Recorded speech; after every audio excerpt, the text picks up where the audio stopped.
I guess, yeah, let's do it. You can say hi. Hmm? You can say hi. Hey guys, what's up? I'm gonna be your live stream host with my good friend over here. Get right up on that mic. Yeah, yo. Hi guys. I'm gonna be your good host with my good friend. We're gonna have fun. He's not gonna speak, I am. Oh wait, hold on. I gotta change this. There we go. Yeah, hi everybody. This is Greg, your normal live stream host. But I'm going to turn things over tonight for your abnormal live stream host, Charlie Isaiah Curtis Beard. Hold your applause. So he's going to be taking you through things tonight. He's going to be you'll still have scores in the chat room and things like that. But Charlie's going to be the one to kind of jump in and offer some feedback and stuff. So you can just read off my about sheet. That's cool. So we're going to keep the audio down because otherwise YouTube scolds us for copyrights for our DJ and everything. So we're going to keep the audio down until the bout starts. But tonight you're going to hear from Elkhorn and Millard North, Millard West, and Skutt. So Skutt's looking to secure their place in semifinals. Millard North and Millard West and Elkhorn are all still in the hunt for that. So, yeah, you're just going to be sitting down and watching some really cool poetry and enjoying things and loving your life. Right? Right, Charlie? Yes, sir. You should have some fun tonight. I'm new, so, yeah, it's going to be interesting. He's trying to teach me how to do commentary. All it's going to be is like, that's some nice shoes that person's wearing, or that's a nice haircut that person has. It's going to be a lot of that tonight, so we'll have fun.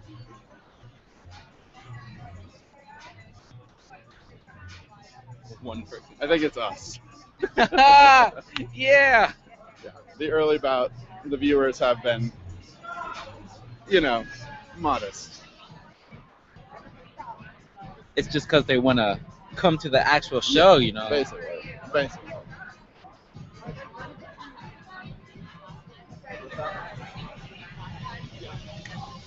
Yeah, we're live.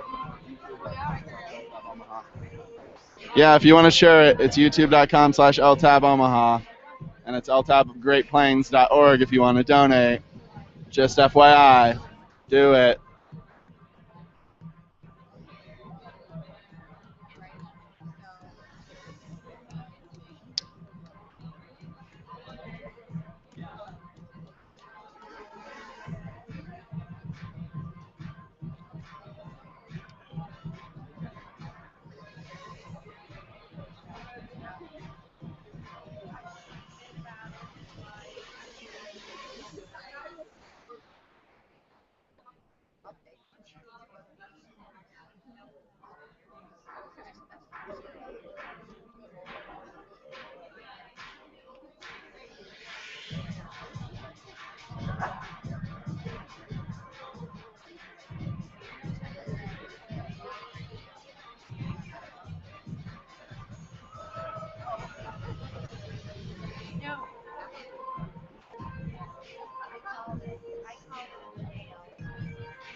So I just been informed that this bout is taking a while to start because we are still waiting on Millard West to arrive.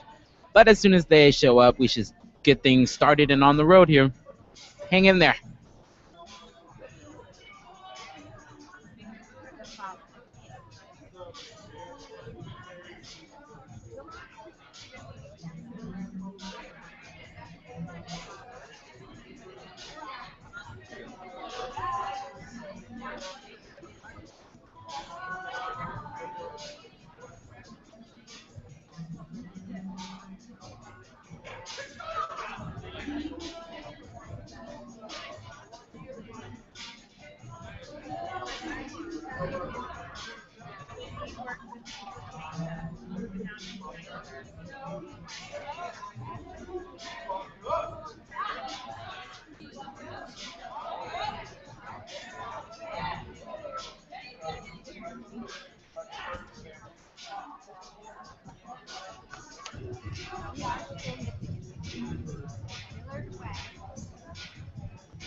Well, and there's one.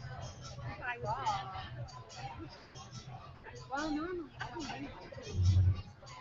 but it was Sunday night, late night, and it was so weird. And everybody was there. I felt really naughty. The one on Saturday made it here.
All right, continuing on. And these, I agree, are not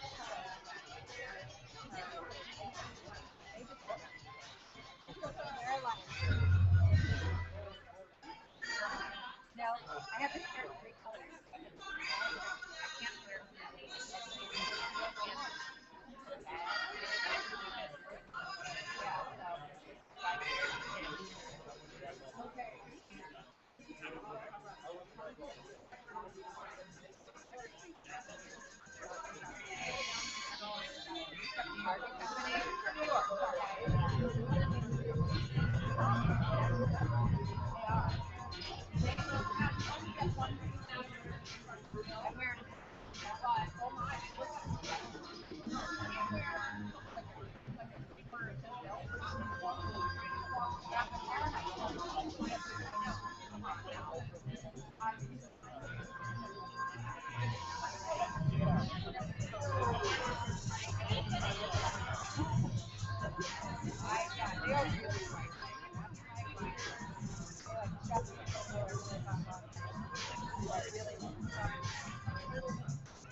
Right.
It looks like the Millard West people finally showed up, so we should be really starting now pretty soon.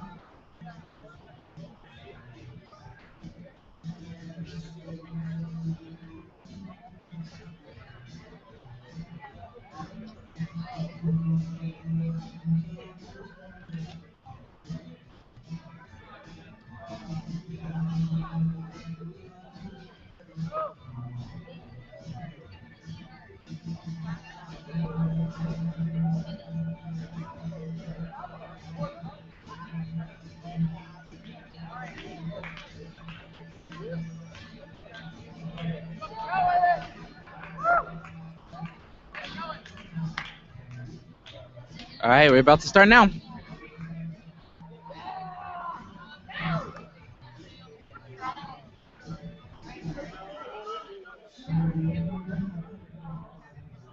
thank you for your patience. If we can get one representative from each of the competing teams to meet Andrew Eck over by the table yonder, we'll get that draw started, and then we will get this party underway.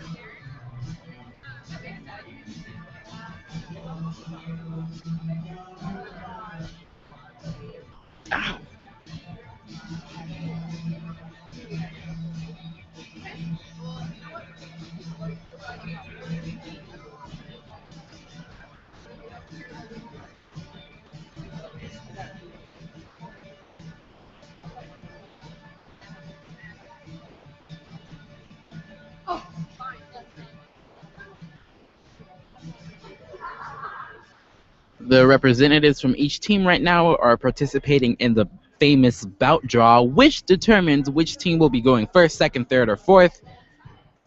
Interesting, really intense time. Bout draw may or may not even decide who wins or loses the bout. Intense moment. And after that, we really will start. Like, seriously.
Can we get you the sack? And then, can we get you the sack? Sack? Television. Okay, exactly. Pretend you're a poet and have some poetry. Because we just don't have it. I don't have any poems to. Well, I guess, yeah. I haven't run that poem in a while.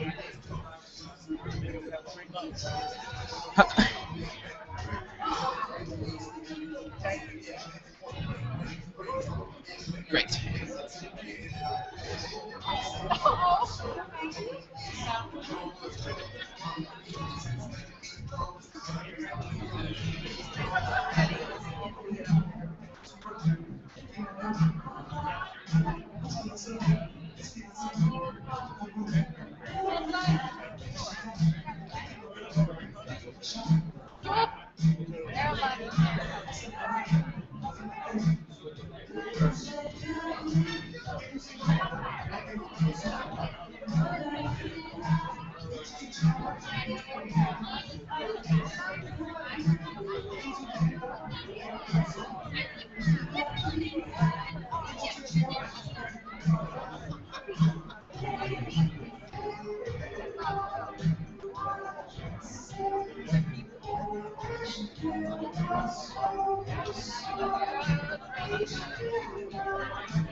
Oh, I think we are. Ladies and gentlemen, welcome at long last to the penultimate bout of the prelim, that is, of Louder Than a Bomb Great Plains. All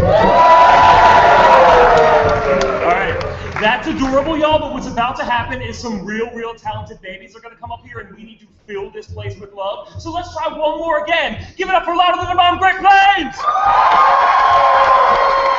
Excellent! This glorious beast next to me is Reagan Myers. And this is Chris August, and we'll be your co-host this evening. All right, in the interest of time, we are going to fly through this. So slam, as it turns out, is competitive performance poetry in which everybody gets 3 minutes and 10 seconds to perform their own original stuff. And Reagan's going to tell you all about that. All right, slam poetry started in the 1980s by someone named Mark Smith. And then in the early 2000s, someone named Kevin Koval and Anna Smith decided that kids should have a shot at this too. So they started Louder Than a Bomb up in Chicago, and now it's here in Omaha and the surrounding areas, and we are the third biggest in the country or the world. Yes, second biggest in the country, third in the world. So that's kind of cool. Yeah, in Thailand. Tonight you'll be hearing from Millard West, Millard North, Skutt, and Elkhorn. So give it up for all of them, please. So, folks are going to come up here, they're going to perform their own original work. In the first 4 rounds, you may see a group piece of 2, 3, or 4 folks. Otherwise, you're going to see individual poems. In the 5th and final round, you will see all 4-person group pieces. If a team is capable of putting up a group piece, the expectation is that they will do that with 4 folks in the last round. What will happen is that every time that babies bless this stage, we will get some numbers from our judges. Judges, please make yourselves known by holding up your scorecards. Audience, love upon the judges. Audience, love upon the judges. Good. Judges, Don't get used to that. If you're doing your job, you ain't going to hear a whole lot of that, but stand your ground. What will happen is the babies will come up, they will perform, and these judges, calculating decent they are, will assign a number to that from 0.0 to 10.0 based on any combination of content, originality, performance, writing, whatever is important to y'all, that's how you score. All we ask judges is that you remain consistent in that. Reagan, let's talk about the things that we do and don't do at the Youth Poetry Slam, shall we? At Youth Poetry Slam, we're not going to hear things like profanity, explicit anything that includes pornographic content or language. We're not going to hear sexism, racism, ableism. Gender bias. No. None of that, but no. Yeah, and I believe that that's about it. So that means that we are ready to start our slam, yes? We are not for many reasons. One, because we have not shouted out all of our amazing volunteers over the t-shirt table. Noise for them. We've not shouted out Brett, our DJ. Noise for him. And we have also not put a little blood on this stage. Judges, we would never expect you to go into this cold, so we're going to bring up somebody to help you figure that out, exactly what your scoring method is going to be. Just remember, judges, that a 10.0, by definition, I think it's in like the Bible or a dictionary or something, actually is accompanied by a fireworks display that results in a unicorn across the sky. A 0.0 is the unicorn coming to life and goring you in the eye. So remember, a 0 you feel in your eye, a 10 you see in the heavens. Cool? Everything in between is everything in between. Again, stay consistent. So to help you do that, we're going to shed a little blood. We're going to invite someone to the stage who is not competing on any of these teams, but is going to come up, perform, and judges, you're going to give him a score as though he is competing. This will be your bar. If you see and hear something in the slam you like more, higher score. See and hear something you like less, lower score. Cool? Cool? And y'all, make some noise and welcome to the stage, Charlie Curtis Beard.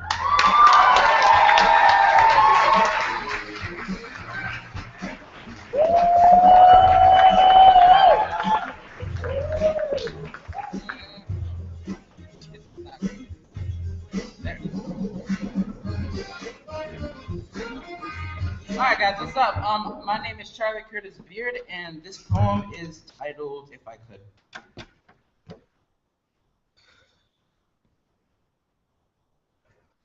If I could, I'd take God's grip on time and turn it counterclockwise until my inner peace returns through my nose through slow breaths, confidence. If I could, I'd change memories. I changed memories into a language that no one understood, so no one would dwell within the past anymore, because memories have made me dark and ugly on the inside, and it's turned all my organs black. And if I could, I'd turn into the fourth dimension. I'd turn into a tunnel of time with bad mistakes and bad memories woven in on the side.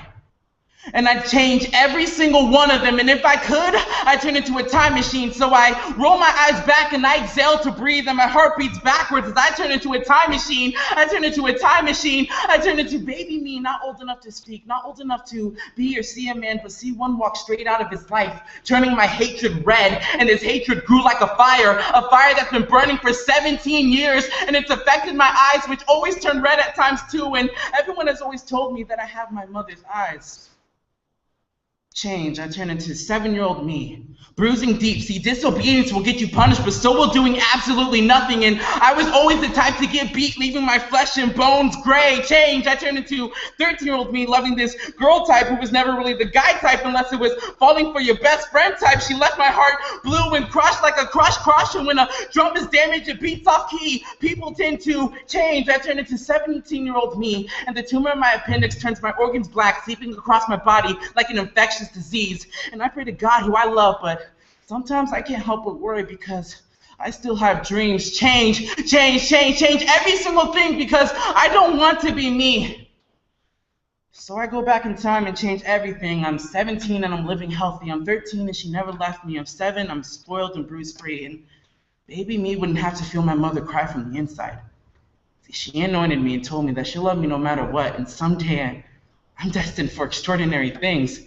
Then I realized, what's time without grief, and what's a life without bad mistakes and bad memories? So I roll my eyes back and I exhale to breathe, and my heart beats backwards one last time as I change everything. I'm a baby with burning hatred and burning eyes. I'm 7 with gray bruises. I'm 13 with the blue heart. I'm 17 with the black tumor. I change everything back to normal because I just want to be me. Then I roll my eyes forward and I inhale to grieve. And my heart beats forward as I turn back into me.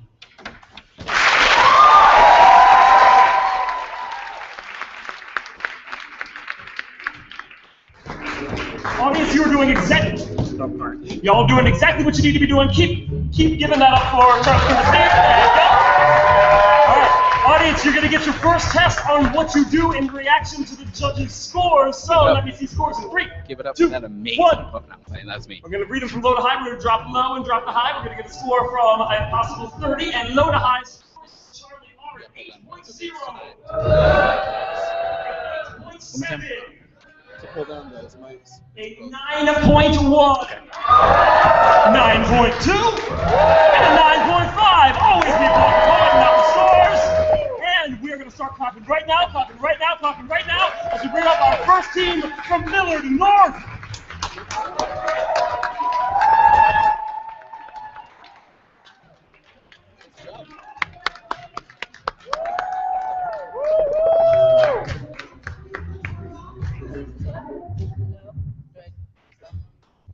Hello? Does this work? I'm gonna use this one. Hello. Okay. Here we go. Okay. Hi, I'm Fiona. I'm a junior at Millard North, and this is called fingernails. There's a cold sharpness that comes when I have bitten my nails too short. It hangs on my fingertips like drops of frigid water that won't fall and sways with me while I walk. It reminds me of you. Now, this isn't romantic. It's not an addiction I need to shake. It's a nuisance. It stopped hurting a long time ago. Now it's just this cold, bearing irritation brought on by an annoying compulsion that I've had since I was little. When I would get put into situations with big groups of people, I would bite and tear tediously, mercilessly at my fingers.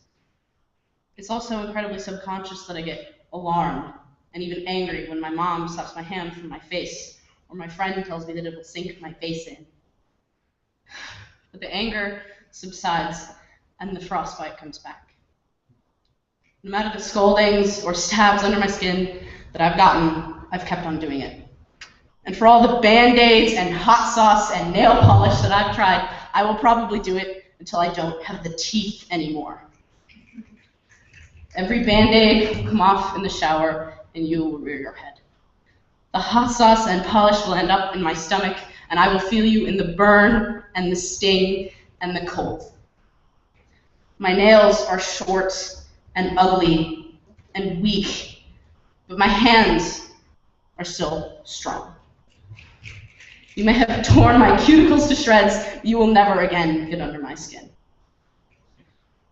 There will always be new marks to be made, new tears, new calluses, and you will always be a part of me. You will never be anything more than a nuisance.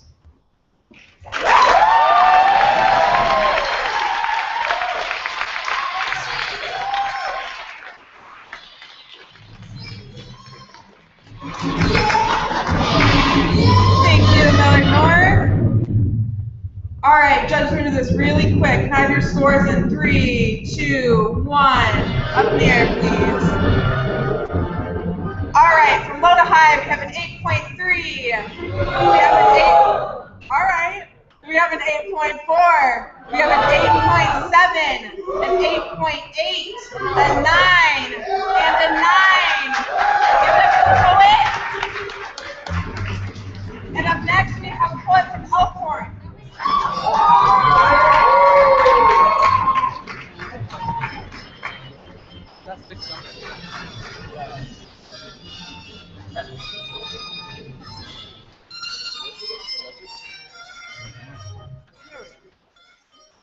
Hello? Yeah. Okay. I can't hear from up here. Hi, I'm Jenny, and I'm a sophomore at Elkhorn High School. And this is a poem called The Big Idea. This is a message for the people who encase themselves in bright beeping mechanical appendages because there's nowhere else for them to go.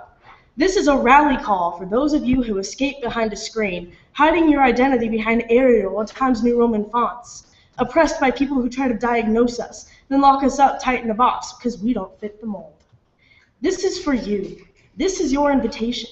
We are anonymous users with not-so-anonymous opinions, blasting our personal sound wave across the world from 8 to 5, and we've got the power.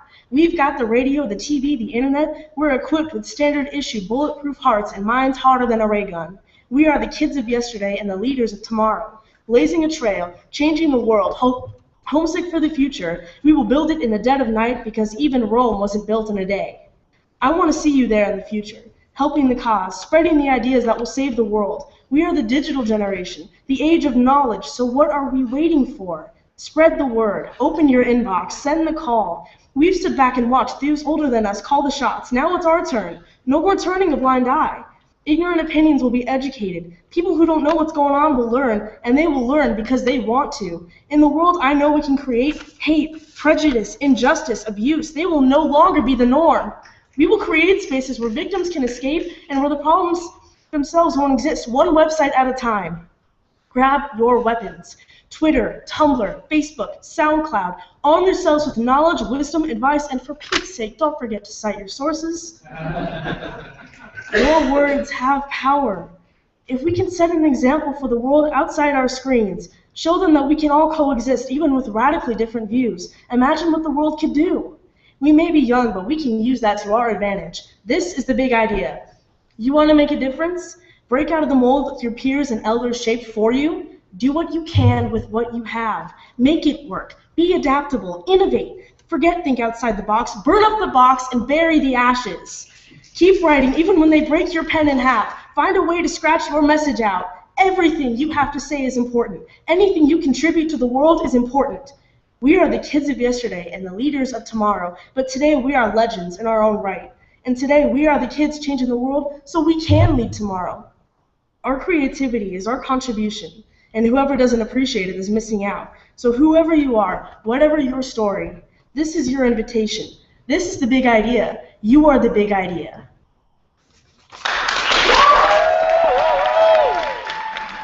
All right, that was the poet from Elkhorn. Nice poem about social media and stuff, the big idea. Judges, take about 3 seconds while I tell all y'all a funny story. How many judges we supposed to have in a slam, y'all? How many scores did we hear last go round? 6. Right. So, our bad. It's funny because a few minutes ago we were certain we weren't even going to have enough judges. Now we have an abundance. So what we did was that fellow right there, his name is Chris. He was a judge. He gave the lowest score. So we pulled him. He is no longer judging. We dropped the 2 lowest scores and the highest score. So we still have a totally fair score for Millard North. Everybody else's scores will be absolutely fine proceeding. You'll all be judged by the same group of folks. All right.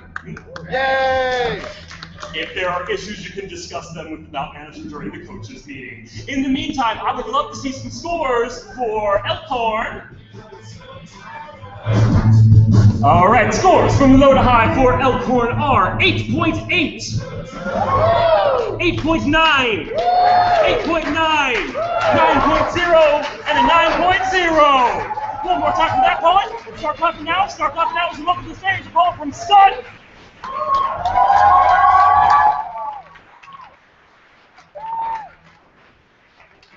All right, here comes a poem, a poet from Skutt.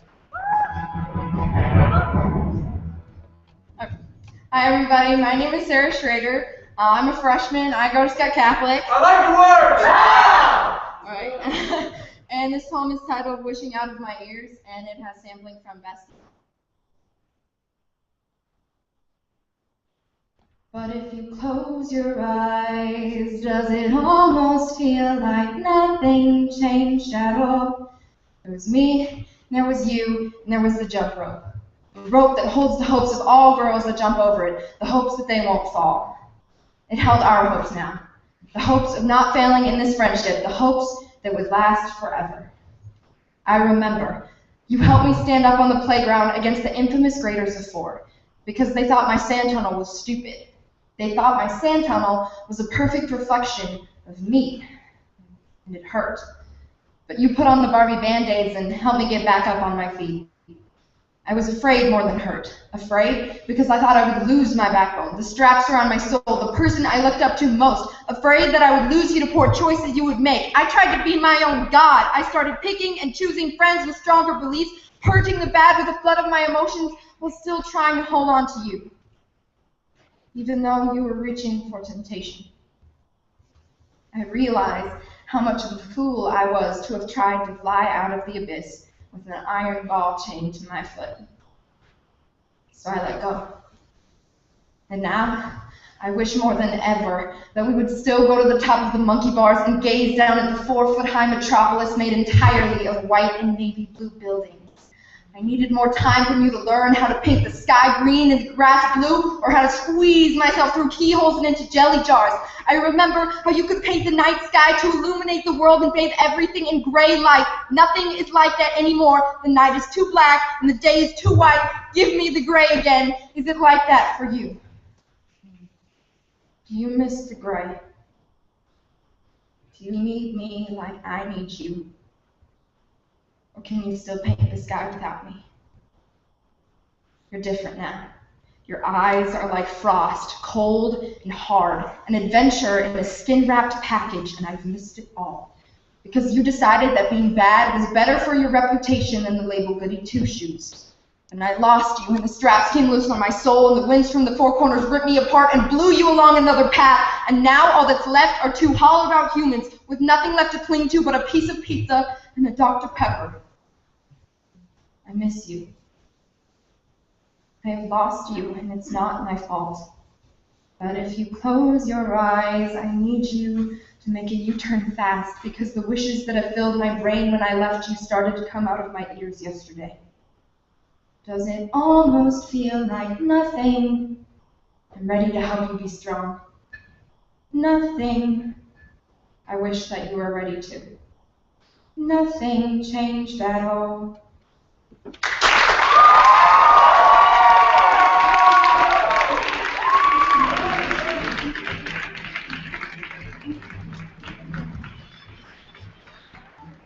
Craig is dancing next to me. It's cracking me up. That was a poem from Skutt.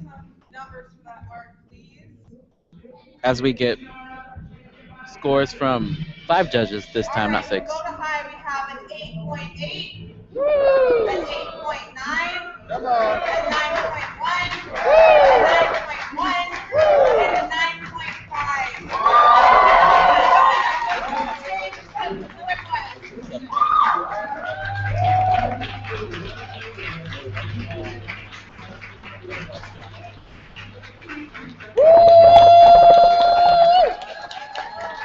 All the way up.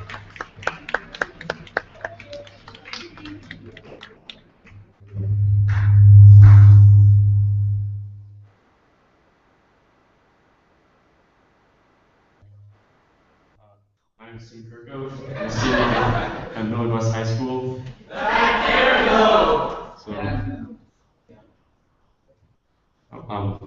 This is a poem about my hair. My hair, oh God, my hair. My hair is on a whole other strata of excellence. I mean, just look at it. It looks great in almost any light, be it fluorescent or incandescent, and in the sun it does a shimmering thing where you can't really tell where the world begins and where my hair actually ends. Because my hair is endless and everlasting, it'll always be there. Or here. Eventually there. I'll get there, but for now just here. And even if I go bald, the legacy of the locks will live on in the hearts and minds of every man, woman, and child lucky enough to see it. Mothers or fathers will take pictures of me, show them to their children, and they will say, "This was me when I was your age. You bet you got your mother's hair." And mothers will take pictures of me, show them to their children, and they will say, "I dated this hair when I was your age." Too bad you got your father. Running your hands through your hair like this is like getting 1,000 of the best high fives you've ever had. Really satisfying high fives too, the kind that don't hurt, but are still strong enough to let you know that the other person is trying. And then when I toss my hair around like the world's sexiest salad, my hair starts high-fiving itself because it also knows how awesome it is. Yes, my hair loves itself, but it can't be as vain as me because I'm the one who's about to say that his hair loves him back. Yes, my hair embraces my head all day, all night, all year long. That's right, my hair is the ultimate overbearing significant other. Yeah, I love my hair enough to date it. My vanity is as infinite my vanity is as infinite as my hair in the sunlight. Speaking of sunlight, on particularly sunny days I find it necessary to wear a hat. Not to shield my eyes or anything, I mean, why deprive the world of another amazing attributes? No, the simple fact of the matter is that the sun isn't the brightest star in the galaxy, and I'd hate to shatter its confidence. That's the thing about my hair, I'm very modest about it. But my hair, on the other hand, when I wear hats, a few tendrils slowly begin to creep out the sides, whispering to me, teasing, taunting their way out of the hat. All of a sudden, my head becomes warm, my hair fuming under the very thing that is marginalizing its presence in the world. Then my scalp begins to itch, my hair scraping away at the follicles like a prisoner trying to escape his cell with a rusty spoon. I have to set it free. I must. My hair, oh God, my hair. How could I have done this to you?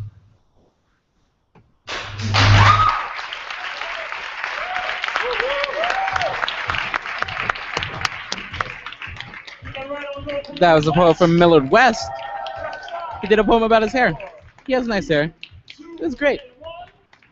The scores from a little too high are at 8.5.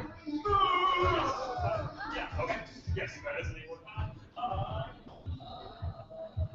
Looks like a 9.0. 9.3. 9.5. 9.8. And that gets us to the end of round one. So, to begin round two, let's start making noise right now. Right now. Team Elkhorn!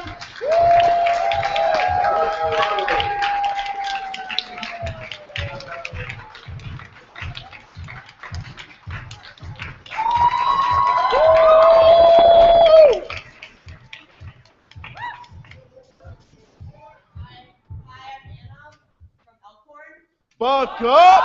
I'm a freshman, and this is my poem, Rocket Ship.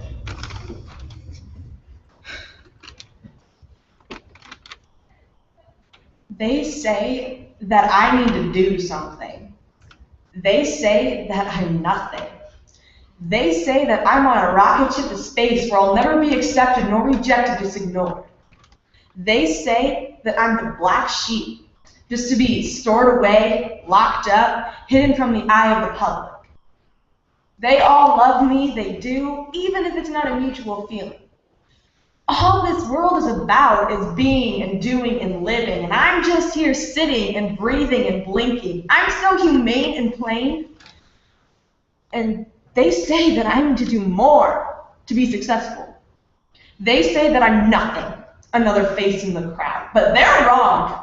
One day I will be bowed to and worshipped. They were right about one thing. I'm on a rocket ship to space because, baby, I'm shooting for the stars, and I will make it. I will make it. When I'm alone in my room, I'm still like stoned on my phone, but on that world wide web out there, I have made a name for myself. I am a revolutionary leader with their head held high to the sky, ready to fight. I am an anonymous user with a not-so-anonymous set of beliefs. Let's put up the wreath now because it's time to go. I won't settle for equality, no. I want equity. I use pretty pictures and cold hard facts to reach out to kids just like me over the internet to make them angry, to start a riot, to make them very angry at this injustice that is served to us on a silver plate with fancy words like underachiever and unqualified. I will not die, I will not rest, I will not break until there is liberty and justice for all. I have a fiery passion burned deeply into my soul, and I make it known as I march with a group of some thousands right behind me, fighting for it too. And it will not cease, it will not quiver or shake. It'll erupt and blow and shine and glow and beg and plead and push. until it gets what it wants. And they all look down on me. And they all don't even know. I cannot wait until I can open my mouth and see theirs drop as I blow them away with the force of my rocket ship taking off. And I say that I will not look back, because I say that I will make it, because they are wrong.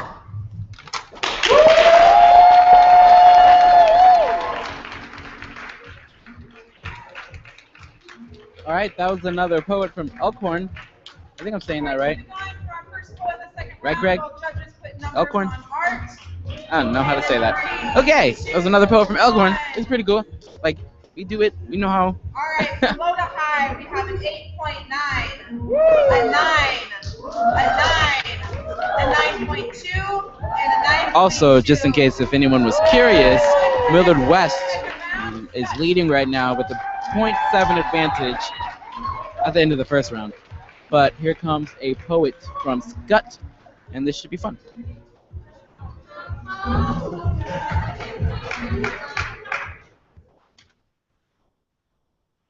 Hello, everybody. My name is Evan Corrieri, and I am a senior at Skutt Catholic High. I like your words! And the title of my poem is Of Fungi and Men. Cordyceps, an unusual genus of parasitic fungi, enters unsuspecting insects and turns them into little zombies. A single spore can enter an ant and use means of mind control to make the ant march to a blade of grass, which it is supposed to clamp down upon and die. After death, mycelium, like the fungus's root system, replaces all of the ant's tissues. Then a large fruiting body emerges, releasing more spores to infect more ants. Cordyceps aren't like most fungi. Fungi are usually seen as nature's decomposers, taking dead organic matter and turning it into something life-giving. But people are not like fungi.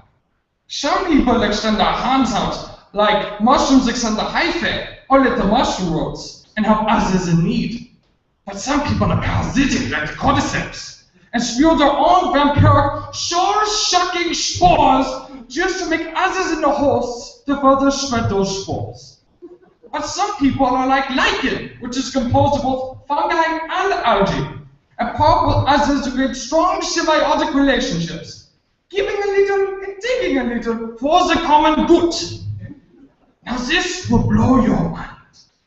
The average fungus releases over 7 trillion. Yes, that is trillion with a T, trillion as in half a Z American, that trillion spores at a time. So we must be careful on which spores we send forth. It is up to you to decide which fungus you are to become. Will you become a life-giving mycorrhiza or a parasitic cordyceps? All right. A poet from Skutt. Very interesting because he used an accent, unless that's his real accent. But you don't see many poets do that, so individuality is pretty cool, I guess. 2 and 1. Words for Skutt from the note too high are an 8.8. Nothing? You just feel no kind of way? How about an 8.9? Another 8.9. A 9.0 and a 9.7. One more time for the poets. Keep that going. As we welcome to the stage, Millard West. All right, so Millard West is up next, and here they come. Let's jump on the stage.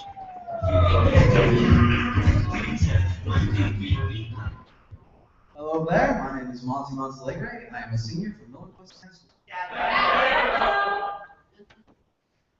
I plead not guilty. That is not to say I did not steal the cookie. I definitely stole the cookie. I just don't believe that cookie theft is a crime worthy of intergalactic court. Particularly this cookie, which was baked in the fire and brimstone of hell to tempt little children into studying their parents' tax forms, because it sucks all joy out of life. Anyways, Space Peers, I'd like to start off my plea by stating just how surprised I felt when I found out the intergalactic court system functioned much the same as the American court system, right down to the jury of my peers being a group of people I have never met. Another striking similarity is that all you space aliens speak an Earth language, just like in the movies. My first point will be a list of things that tasted better than the stolen cookie. A Sprite can, a Mac keyboard, a glass mannequin head half full of gumballs. To prove the arbitrariness of intergalactic law, I licked all those things. 2/3 of them were salty. 3/3 of them tasted better than a cookie. Just how much better, you're probably wondering. Well, to figure that out, go down to your local shop class, find a pile of sawdust, and, using nothing but a glue stick, shape it into a patty. And then stick it in your mouth and chew it! That's roughly the texture of the aforementioned baked treat.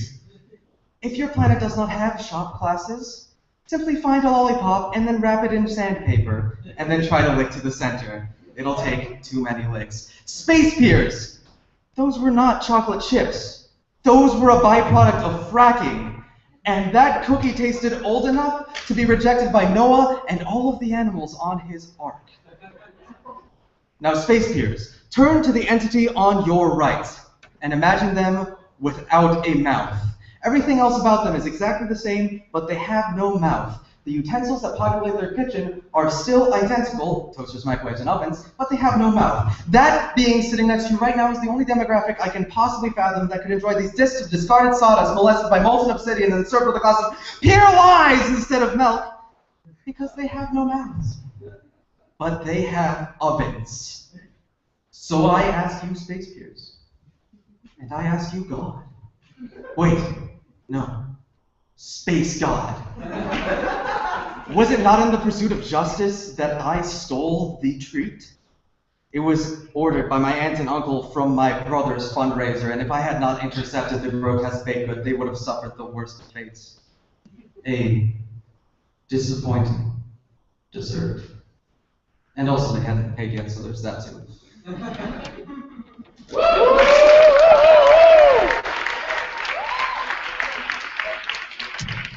Alright, that was the poet from Millard West. My lips are all up on this thing. It's uncomfortable because I think Greg's lips were all up on this thing too at one point. So we're having a moment right now, Greg. This is true. Alright, from low to high, we have an 8.7. We're having a moment. He doesn't want to realize, but still, a poet from Millard West, and we're getting the scores now. And Millard North is going to end the second round.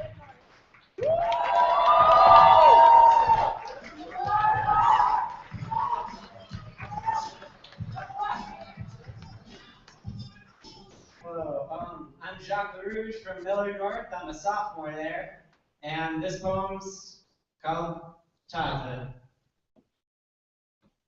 She sells seashells by the seashore. But then she would zoom right out of her store. Multi-conglomerate businesses have the rights to the sea. But the sea is for everyone, said she. Ah, but not for thee. How much wood could a woodchuck chuck if a woodchuck could chuck wood? Everyone asks how, no one asks why. The woodchuck is alone after 3 addictions and 2 wives. His life is meaningless, he was delirious. All he has is his job, chucking wood, now such. So please don't ask how much. Peter Piper picked a pack of pickled peppers because he's homeless. Low wage means worthless. His job on the farm left him starving, and he's so sick he can't help barfing. 1 peck of a pickle wouldn't hurt. Oh no, farmer saw, dead in the dirt. How many cookies could a good cook cook if a good cook could cook cookies? Here's a question. Would it satiate the corporate greed? Would it stop the big business is the answer I need. Could he cook up a recipe to evenly distribute the wealth? Could he bake a way to cure the economy's health? Could he explain why this is such a recipe for disaster? No, because he's no all-powerful master. She stood on the balcony, inexplicably mimicking while she amicably welcoming him in. She says, when it comes to luck, you're certainly lower. I don't see how you couldn't not prevent foreclosure. The crying family in the other room packing their things in the boxes. They were the rats and the banks were the foxes. Minimum wage can't support a wife and 2 kids. Barely supports 1 man on the government's bid. Isn't it funny how something can be so simple and innocent, but with 1 twist of the tongue it can be turned around? So in Congress, when they're saying they're hotly debating a topic, like the economy or healthcare or homelessness? How come they always twist their words into knots that they cannot unknot until they are so interwoven into it that they're stuck there in another knot? So the next time you see a congressman avoiding the topic and just dancing around, ask him, cut it with the tongue twisters. All right, that was a poet from Millard North. And they ended the second round, and I'll have the scores up for you guys in a second. Quick shout out to the one person watching, I think, or the two people watching. You guys are the greatest, you know that. Much love out there. Much love out there for you guys. Anyway, back to Slam Poetry Bout. 9.4, 9.5, 9.6, 9.8. One more time from that part. You all know back to the stage to begin the third round. Welcome, Skutt.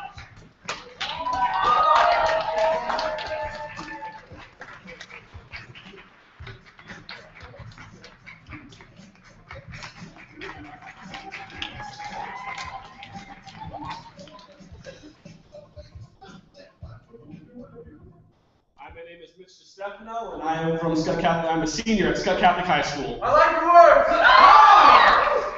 And this poem's for my family.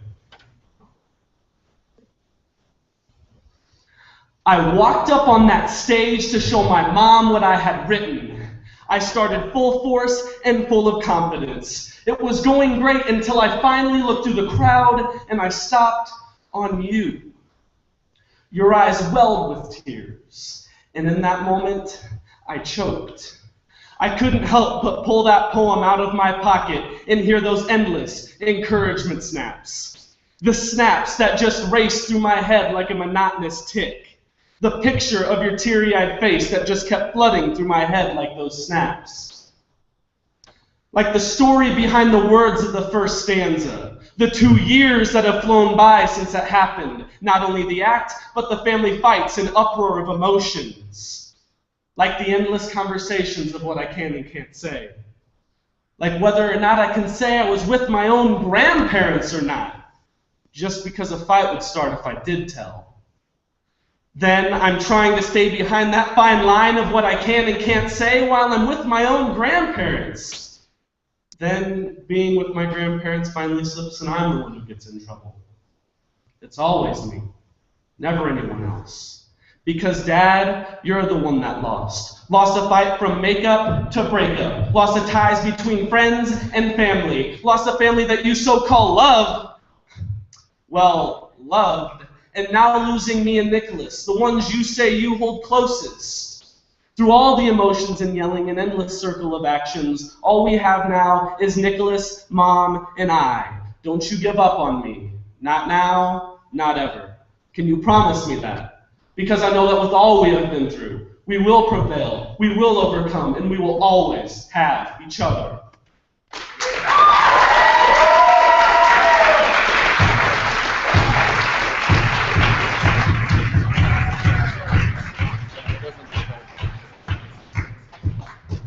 All right, judges, take a very short time to think about the number you're giving that. And scores up in the air. All right, from low to high, we have an 8.9, a 9, a 9.2, a 9.2, and a 9.3. Up next in this round, keep it going for Millard West.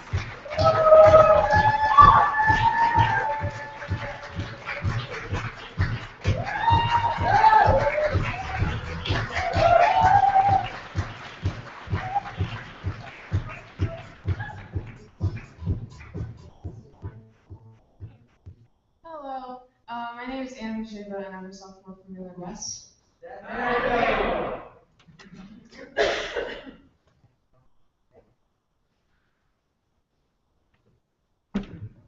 My body is mine. My body is a vessel. My body is important. My body is normal. My body is flawed. My body is not yours. My body is not a constant. My body is not an invitation. My body is not a bargaining chip. My body is not an open book for you to write your rules in. Countless expectations I must follow, written on ancient paper, passed down from generation to generation. Young hands tearing through pages, skins calloused and crosshatched with paper cuts, causing sharp skins when clenching fingers around a pen, crossing off lines of skewed to-do lists, contradictions that have become standards. Look nice every day, but don't be high maintenance. Be a respectable young lady, but don't take everything so seriously. Be assertive, but don't complain so much. Be a woman, but one that is edited, a revised version. Other novels are stacked up here in the library of womanhood, piled up to the glass ceiling. Arched transparency reflecting down hand in hand with my mother. Mirrored eyes, the same shade of bluish green. Identical curves to our mouths, even when we feel no joy. The same tendency to apologize as a prerequisite to every question. She leads me through walls of paper and ink. She says, be a strong girl, but then pulls me through wooden barriers of limitations and double standards. Standing in a room of knowledge, but quarantined, but what I cannot be, do, and think. Hand in hand with my own mother, realizing that I don't need our fingers to intertwine. Rejecting ideas of what it means to be a woman, rewriting little books that stand up shelves up to a cracking ceiling, shaking hands, writing slanted letters. My body is mine. My body is mine.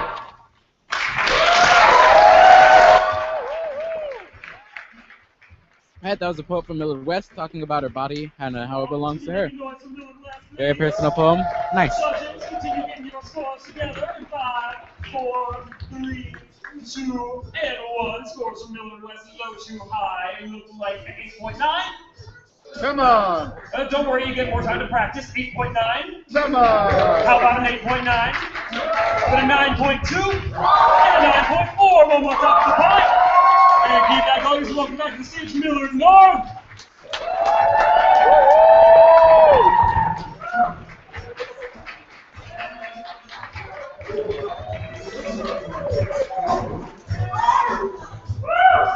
Hello? Okay. Hi, my name is Blake, and I'm a sophomore at Millard North. And this is a poem called Pretty Boy.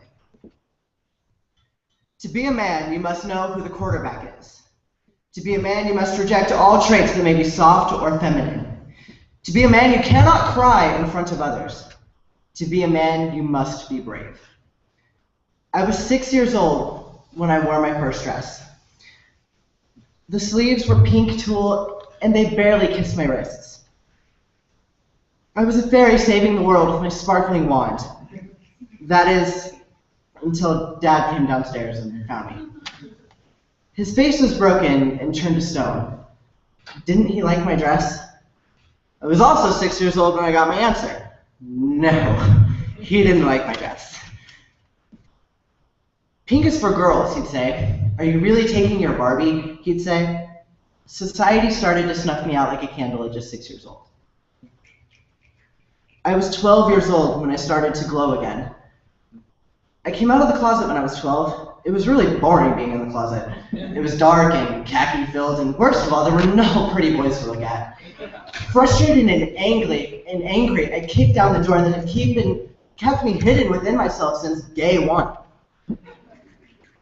Now, coming out isn't as easy as everyone makes it sound. It's just, there's a lot of questions that when answering that you won't know the answer to. Like when your ex-girlfriend asks you if you ever even really liked her. I knew I liked your shoes, but honey, that's about all I had figured out. You won't know a lot of things. You won't know why your best friend stopped spending the night. You won't know why he doesn't wait for you by his locker after second hour anymore. You won't know why he doesn't say thank you when you pick up a pencil he dropped. You won't know if he even misses you too. I was 15 years old when I learned that all boys aren't like Prince Eric from The Little Mermaid. They could be real monsters, and not the good kind. I learned that they only wanted one thing from me, and it was my job to protect myself from them taking that. I was 15 years old when I also became a thief. My stepmom worked at Sephora and had totes full of pigmented possibilities. I stole a Revlon mascara from her. Pretty soon I had a sizable stash hidden in my locker at school. It wasn't long before my parents found out that I was wearing makeup behind their backs at school. I was stripped of the girl that I had gotten to know in the mirror. I know that I stole. I paid back what I owed and served my punishment. I just wanted to see on the outside what I felt on the inside. I'm 16 years old, and I still can't go to school with makeup on. I still can't wear a dress in front of my dad. But to be a man, you must be brave. So when I turn 18, I'm taking myself to Sephora, and I'll buy that perfect shade of red MAC lipstick that I've waited so long for. When I'm 19, 20, 21, and every age that comes after, I will still get dirty looks. People around the world will still protest my right to exist and love like everyone else. I will always have to explain myself to society. Bravery is letting your fire burn and knowing that people will hate you for who you are and what you do and doing it anyway. So even when my feet hurt in my vinyl black stilettos, I'll remember the pain of all those before me that allowed me to wear them.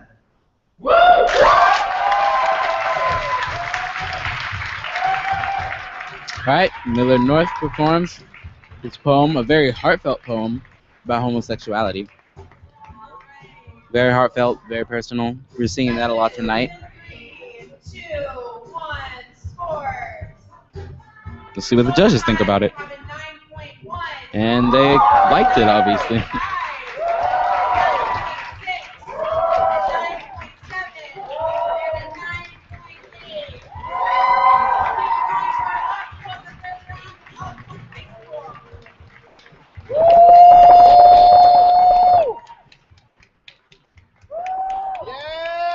All right, next we have a poem from Elkhorn.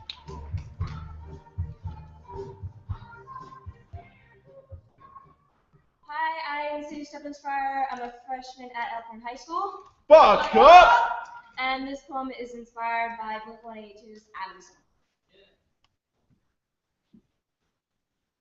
Pen in one hand, paper in the other, words exploding like bullets, destroying all hurt in me. Alone in my room, no more worrying about my surroundings, done with all the people around me who hurt me. But my words once had the power to vanquish them.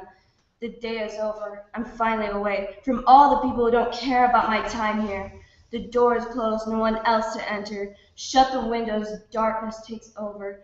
Light is not my friend anymore. Time stops outside this room. All events going on that I was never invited to. The dances, games, parties. They don't mean a thing to me. I don't care about any of them. They destroy me anyways. Kill me on the inside. Not good enough. Stupid. Idiot. Failure. These words every day. This isn't working. Crumpled paper litters the floor. Silence fills the room. The choice crosses my mind. Do I or do I not?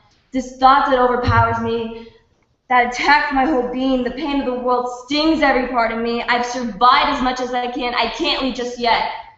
I can't leave just yet. I don't want to leave the one person who cares about me most. So I stay laying in my room, thoughts running through my head, breathing in the stiff air. I constantly remember my past, all the memories, all the times I used to be happy when nothing bad, terrible, horrible mattered.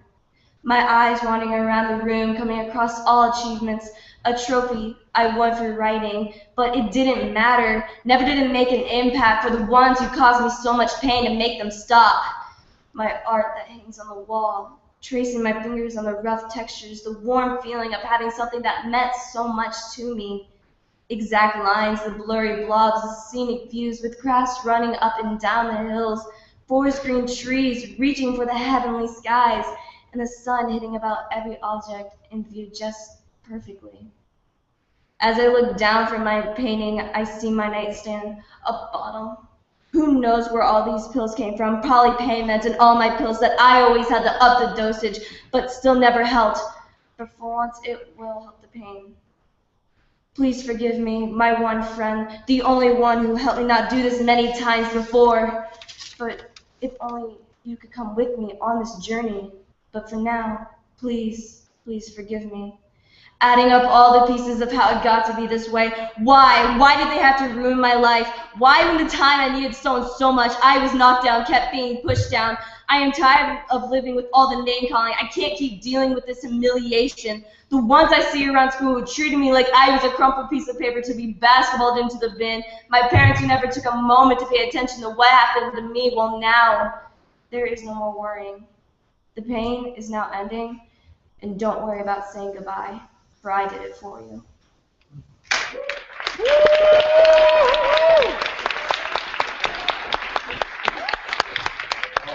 All right, so that's a poet from Elkhorn. They end the third round, so I'll get these scores up for you guys in a second. All right, our scores are 8.8. Come on. 9.0. Lovely poems tonight. 9.0. A 9.7. And a 9.7. One more time. Well, that brings us into round 4. So, just to get the energy back up, can we stop our feet a little bit? Can we clap our hands a little bit? Can we make a little bit of noise as we begin round 4 with Millard West?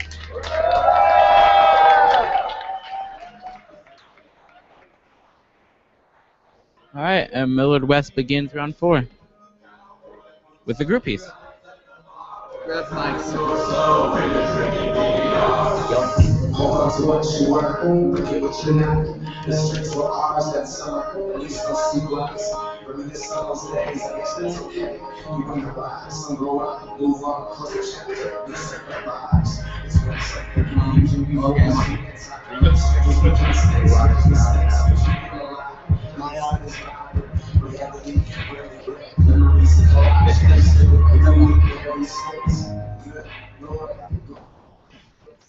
Hello, my name is Monty Montalegre. I am Aaron Neckenberger. And I'm Max. And these are 20 birthday haikus from Millard West. 2. The wax of the ancient slips inside your shirt pocket. Birthdays bring much joy. 3. The coming of age. The black robes of old clerics. A jar full of fears. 5. Howling winds scream of the birthday song that you love. Half man, half crab, smile. 8. Mighty spirits yearn for the secrets of the young. Happy birthday, friend. 13. You are the birthday. Never forget the secret. It burns inside you. Also 13. Look out your window. What is it you see there? It is your birthday. 31. Pick up your old phone. Answer all of the missed calls. Smile, birthday boy. 30 plus X. Turn around right now. Never stop turning around. This is your birthday. 57. An invisible wall for you to gaze at with your birthday eyeballs. 59. Hear the laughter of children in the distance. Birthday is what they say. 66.6. Teeth inside the mouth. Forever it is birthday. Tongue locked to the teeth. 80. Chant, there is no more. No more feelings, no senses. There is only birthday. 89.7 The River. Take a deep breath now. You will need it to survive. It is your birthday. 92. Cement crackles on the cake of celebration. Ancient mortar fails. 93. Blow out the candles. The floor is laden with teeth. An old man's eyes watches. Almost 94.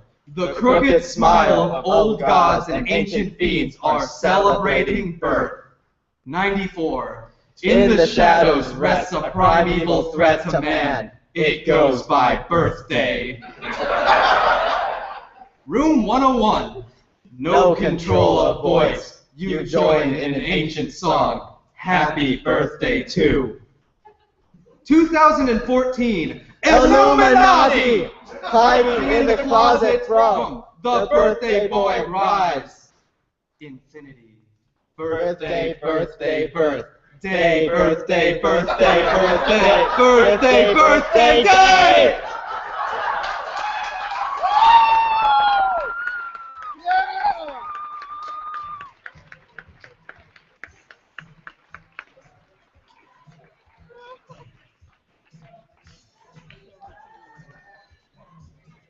All right, and that was Millard West with a very funny poem about birthdays and stuff. And the DJ plays a birthday song. It's very all ironic. Great, great, great. The crowd sending a lot of love.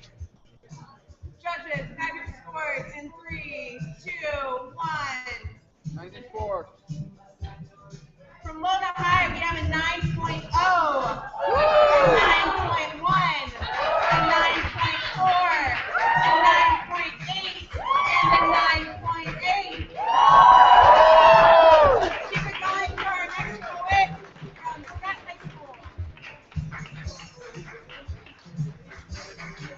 High School. Run school. Go Reagan! Millard North. Go Reagan!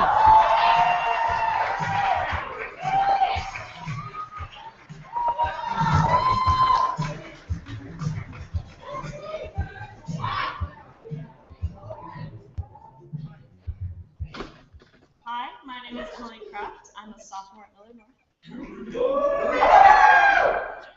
Alright, here we go. Dear Robin Thicke, I know you'll probably get a lot of hate mail, but I promise I'm not here to pull anything sexist. You see, I don't hate mails. I just wanted to say thank you.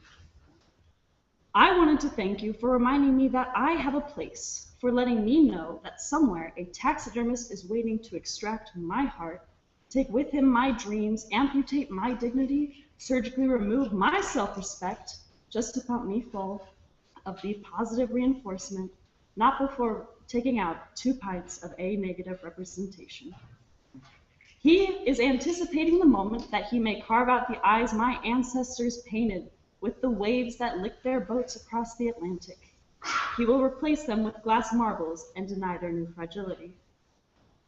I know that after all of this, you would parade me through a video reminding me that I'm still human by caressing me with a finger made of foam and words made of polymer. You told me that strength is overrated. I wanted to say thank you for printing my sex appeal with a shelf life, for writing an expiration date measured by wrinkles instead of months, for taking out my flowery skin and replacing my sugar-coating mind with high fructose corn syrup, for saving me a space on your shelf right between a can of compact meat and an unopened box of 21st century MS Genius in the making. You taught me that Twinkies do taste better than homemade alternatives, as long as you've never had either. I wanted to thank you for reminding me that I have a place, for letting me know that somewhere your mother is crying, somewhere your ex-wife is holding the diamond you once gave her, wondering if she was that cold and that shiny, if you would still wear her on your finger where she's told she belongs. Would you respect her? I want to thank you for reminding me that I have a place, that I can walk a road as dim and crumbling as I and still be stronger than whatever line you're walking. I have a place holding a Sharpie, drawing lines so thick they can't be blurred. I have a place as an animal, and it is in my nature to not be domesticated. When I know I'll end up mounted on a wall as a trophy, I'll end up a prize, I'll end up the hottest chick in this place. But know that until then, I'll spend my words drawing lines, making them stronger than tongues, bolder than women, and thicker than thick.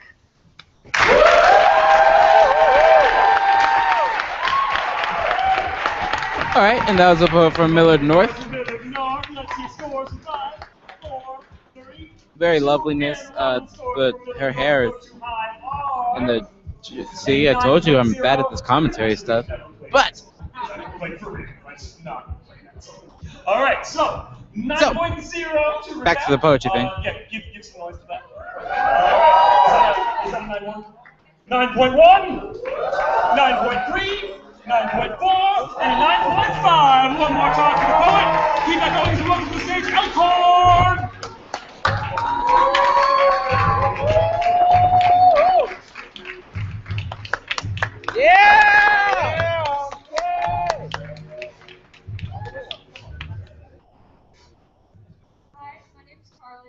And I'm a freshman at Elkhorn High School.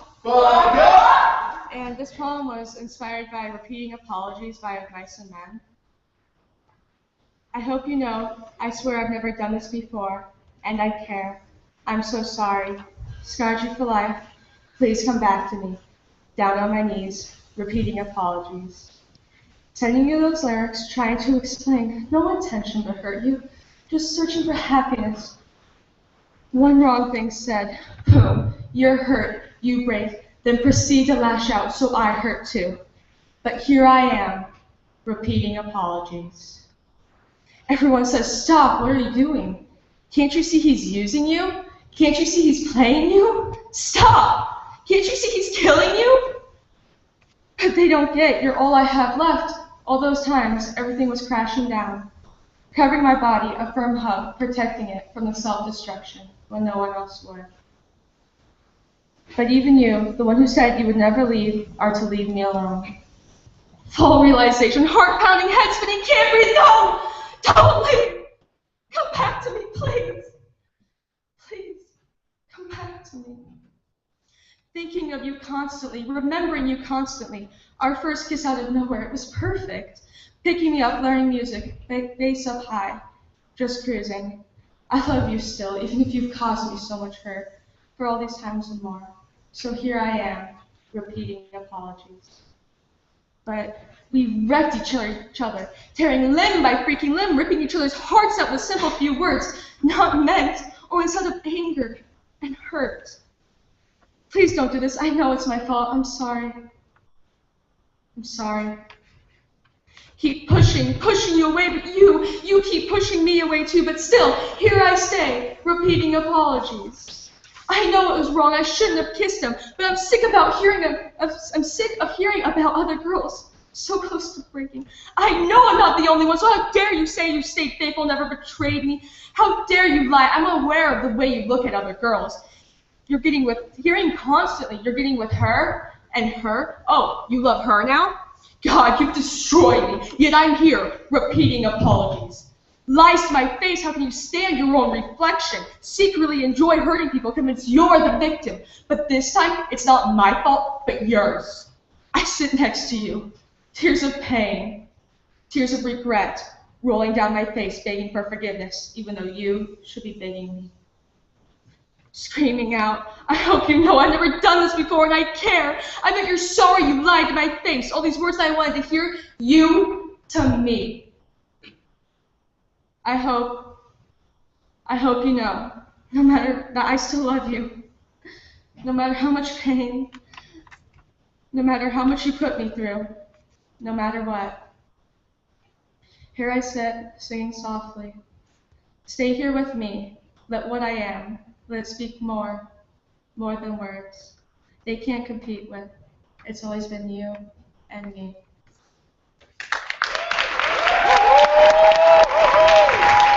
The audience showing some love for Elkhorn, that poem for Elkhorn.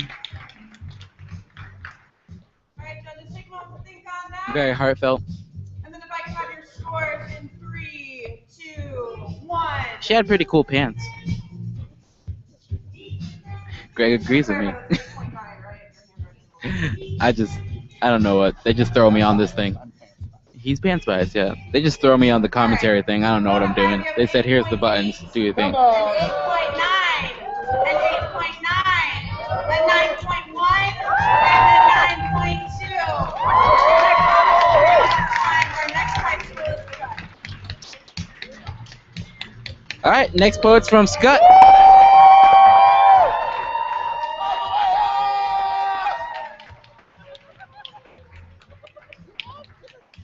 And after this is the end of the 4th round. This one, okay. Little trouble with the mic there. Got it. Okay. But she got it. She's good.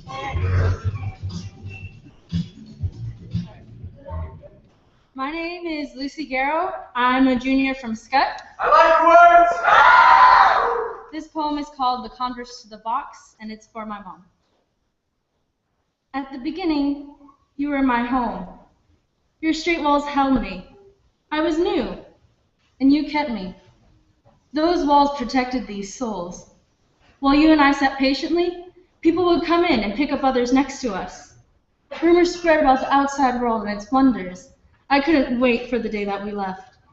Then, we were picked up and taken to a new home. Together, we entered my new house. As you were open, I got a first glance, and the tissue paper blanket was taken away, and I anticipated adventures with you in this new place. That night, I was alone. And more than ever, I wanted you here. I thought you no longer wanted me. I was cold and shoved into the outside world. I knew at that moment that it was my time. I had the shape, size, and style desired by this world.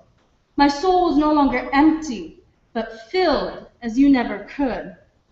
I no longer needed to be protected. These days, I lace up tightly and see the world. There are creeks to explore, spiders to smash, paths to follow, and adrenaline that clouds the mind. I am triumphant in quest and brave the night, but I still miss you. As my laces begin to fray, I've come to know that you are here and always have been. Through my actions, I see you. I'm moving on to a land rumored to be called college. I don't know where that is or where I will go from there. But I know it was you who gave me the desire for my adventures. It was you who taught me all that I know. These feats are not protected because of my instinct, but because you taught me to love.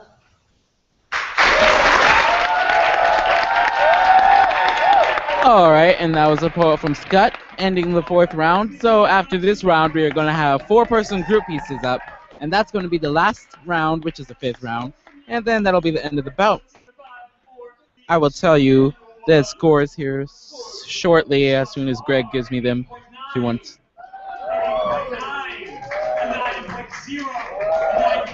Greg's on top of it. He usually does really well with this.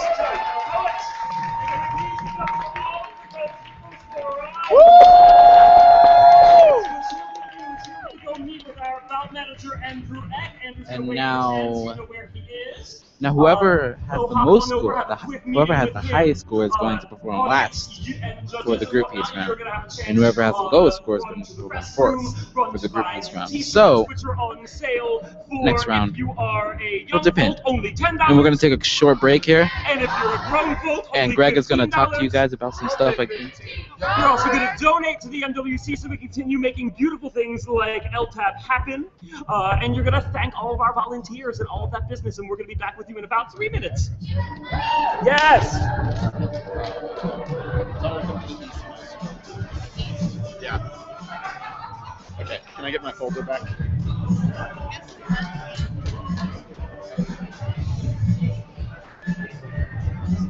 One tin, one dog, okay.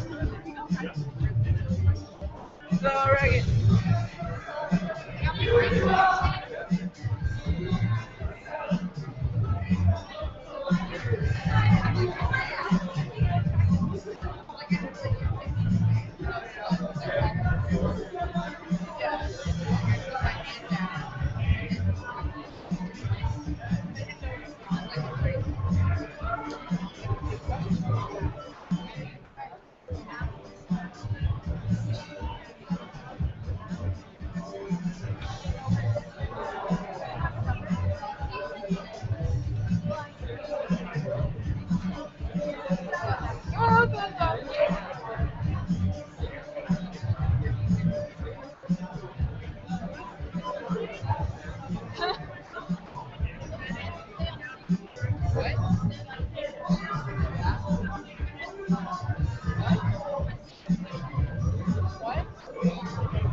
Wait, you said I quit. Well, he's a liar and a nerd, so.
Y'all, thank you in advance for coming back to your seats. Also, thank you in advance for making some noise so people know that we're starting back up.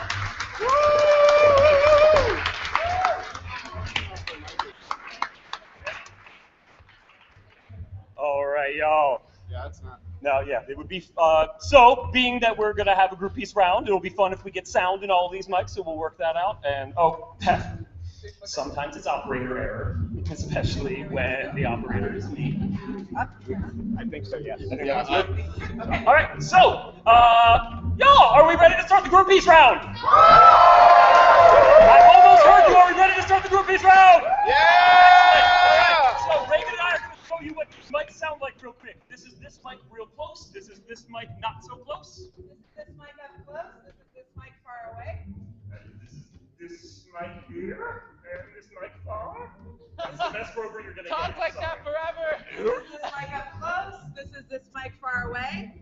All right, and I'm going to tell you the order of the teams you're going to hear from in order for this round. You're going to make noise for them like you worked all of them. So, in this order, you will hear from Elkhorn.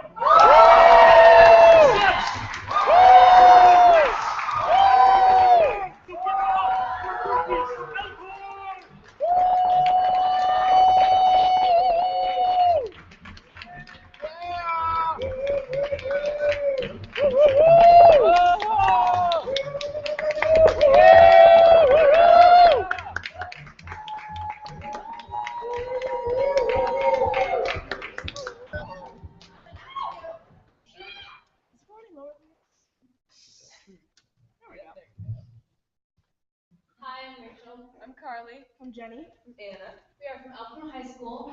Buck up! Carly sounds like Charlie.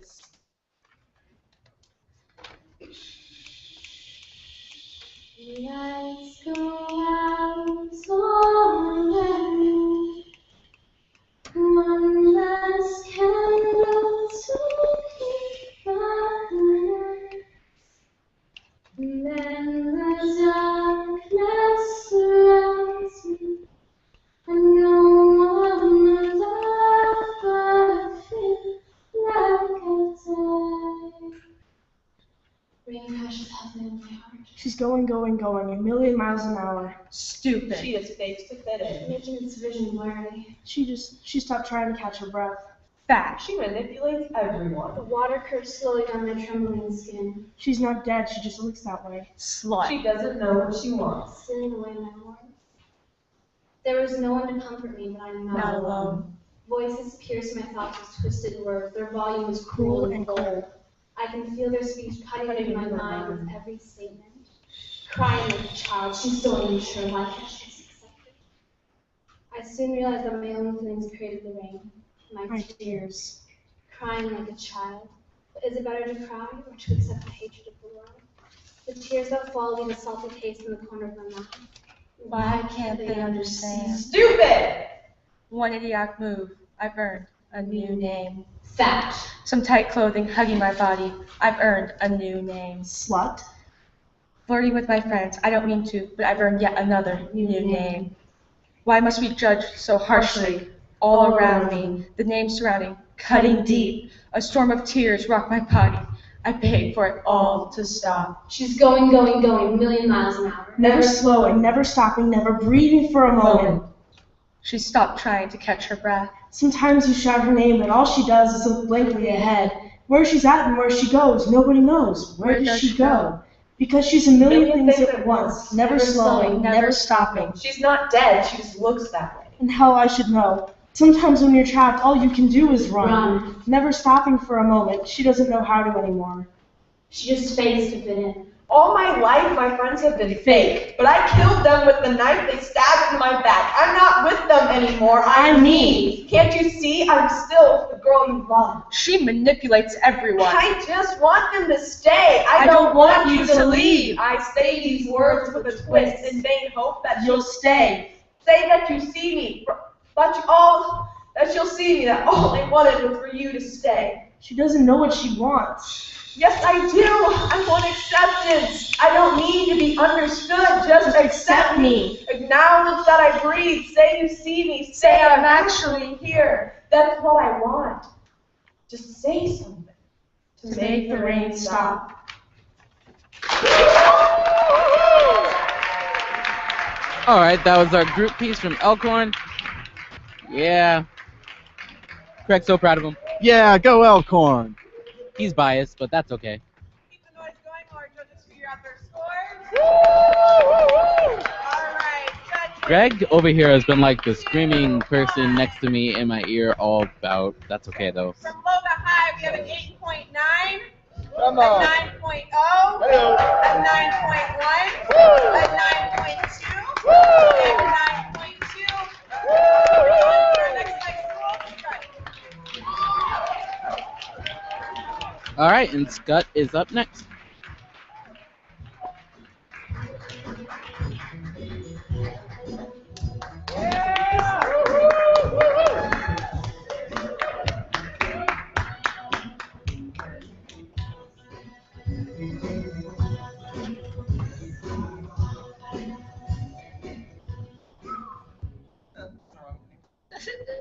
What do you need? Sorry, I'm just trying to be a nice guy, man. Hi, my name is Matt Miner. And I'm Corey Meckelberg. In the back we have Mitch DeStefano and Becky Snowden. We are from Skutt Catholic. And this is To Our Nirvana.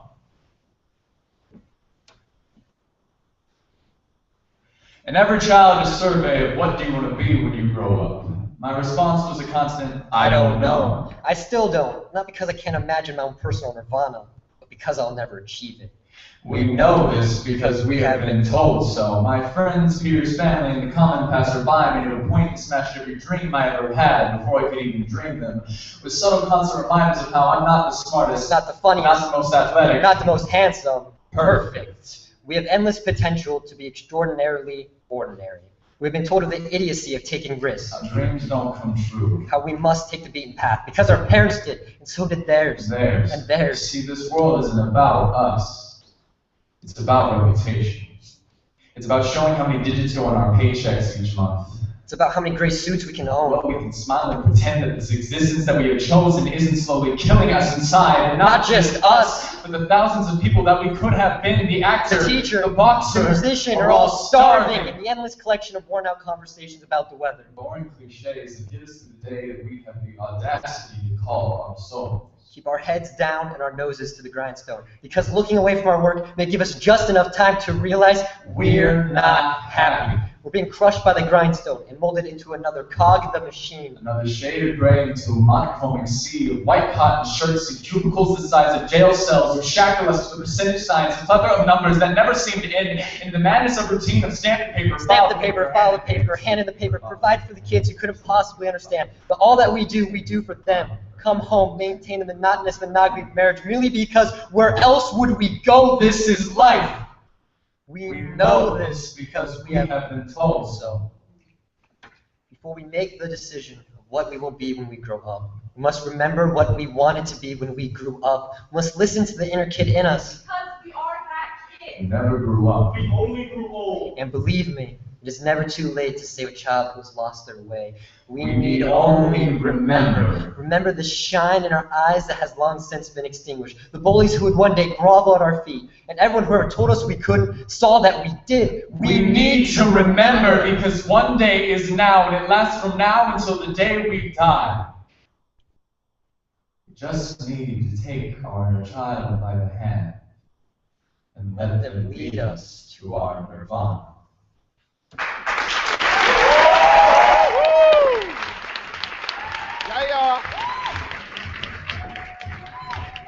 All right, that was a poem from Skutt.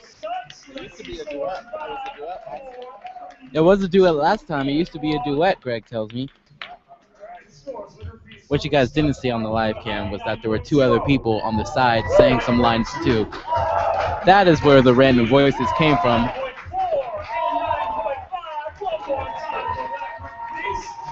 Or maybe you guys are just hearing things, who knows. Anyways, Millard West is coming up next.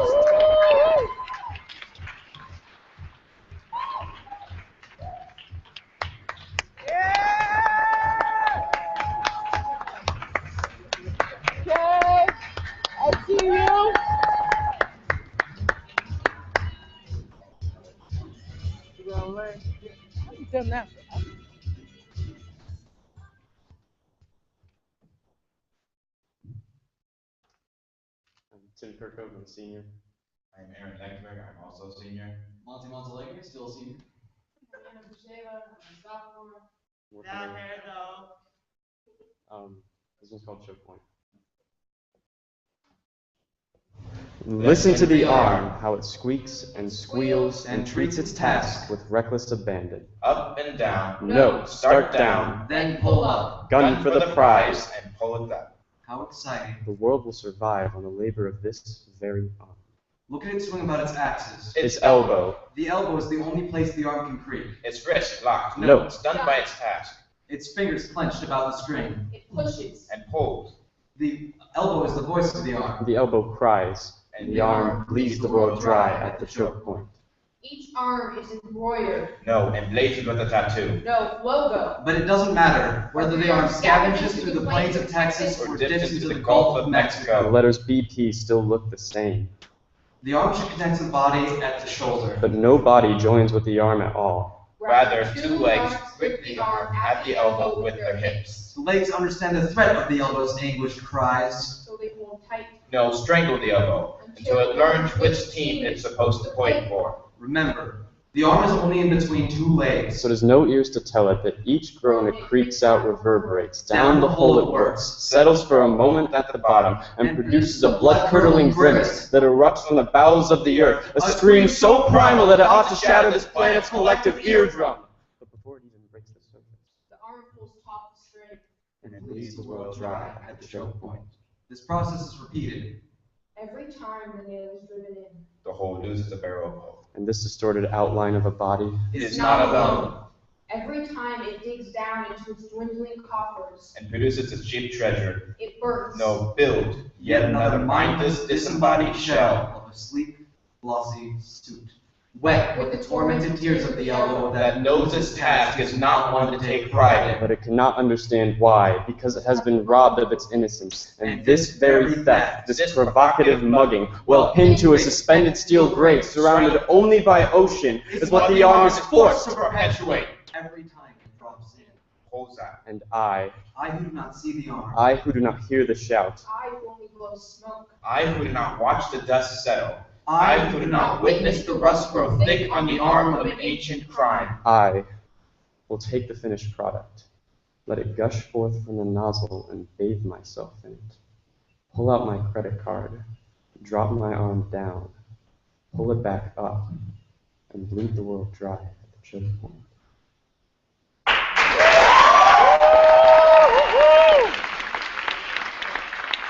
All right, that was a poem, a group piece from Millard West about arms. Very awesome diversity in the poetry. I love it. Audience shows them love and everything. It's great. Greg gives me a nod of approval. 2, 1, sports, please. All right, from low to high, we have a 9.0. 9.0. Don't touch my soundboard, Greg. Don't touch it. 9.6. Last time we're going to do this is my book from Millard North Poets to the stage. All right, and Millard North comes up, and they are going to end the bout.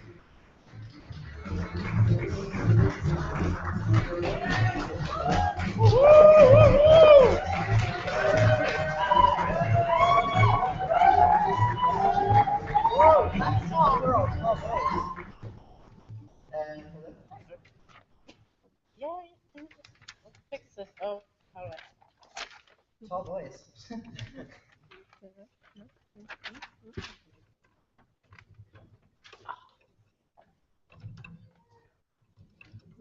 Are you messing it up? No. It's not. It won't swing. Yeah. Oh, there's operator error. Again. Oh my God.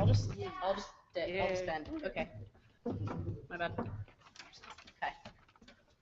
Hello, we are Millard North High, and I'm Jacques LaRouge. Still Blake. Hi. Emily. I'm Fiona. This is a poem that rhymes. No, it doesn't, you liar. Well, now it doesn't. Whatever. Let's just get on with this. Now, looks are not everything. Everyone can be beautiful. Except you. Come on, just this once, can't we get through this? Like, just once. You're really whiny today. Whatever, go. No, why can't I even get through these measly lines without feeling your pressure? Just suck it up. Wimp.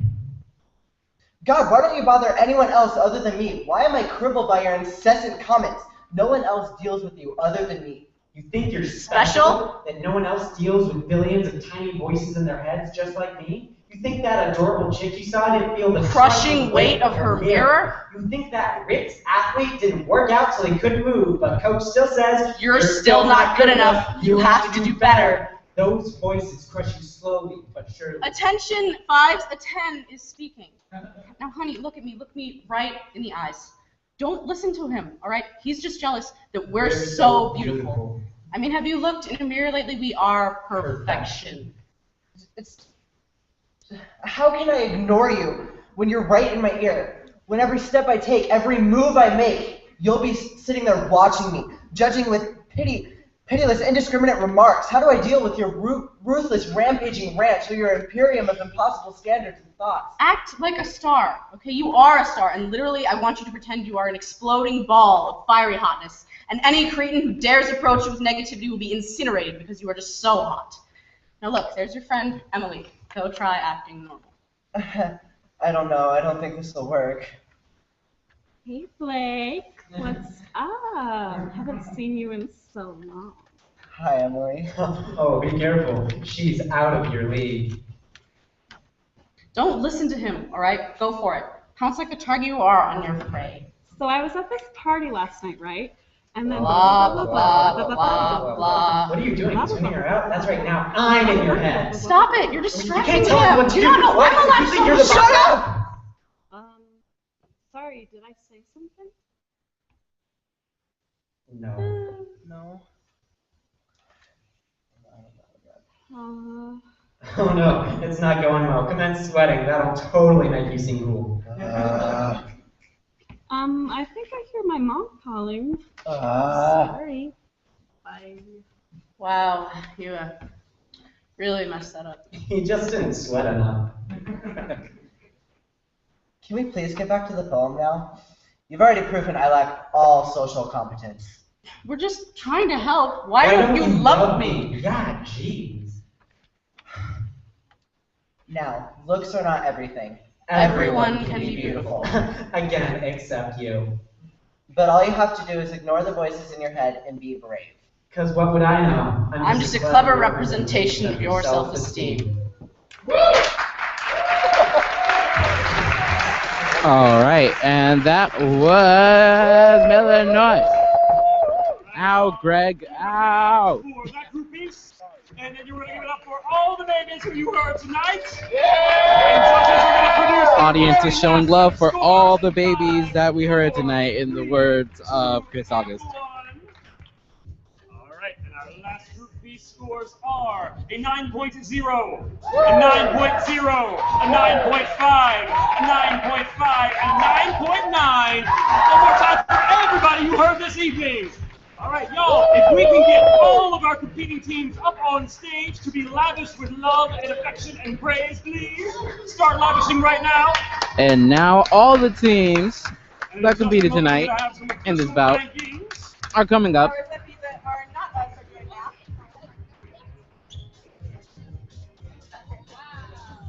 Should be this.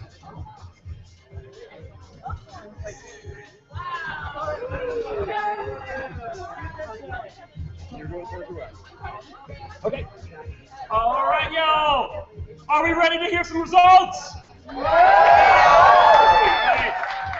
right, starting Here out it in comes. fourth place, we have Elkhorn. In fourth place, give it up for the team from Skutt. Give it up for Millard West. And bringing it all home, give it up for Millard North in first place. Stick around, we have one more bout of greatness. Well, thank you all so much. Thank you for the venue for housing us, for all the judges, all y'all. Give it up for yourselves one more again.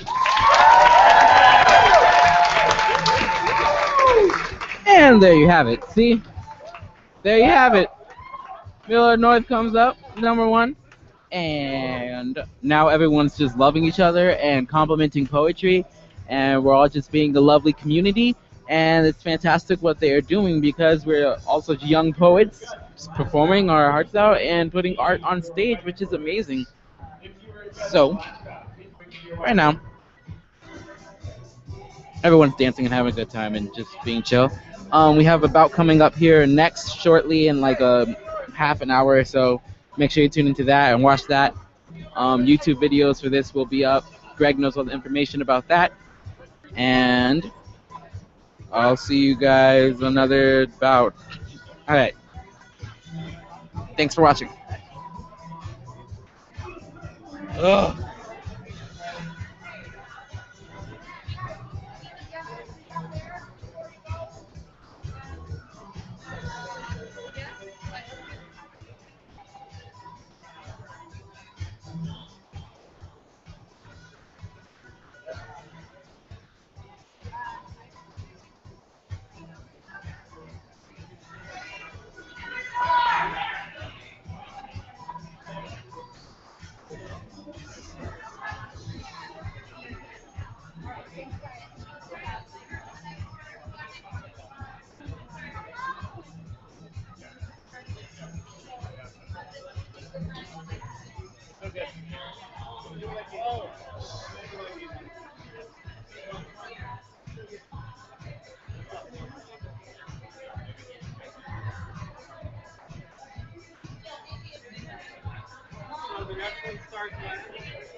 What's that?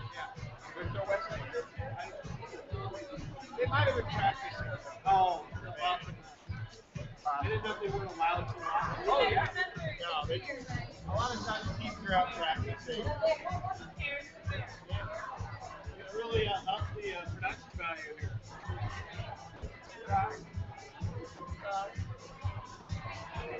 Today, a lot more school. Yeah. A lot of fun.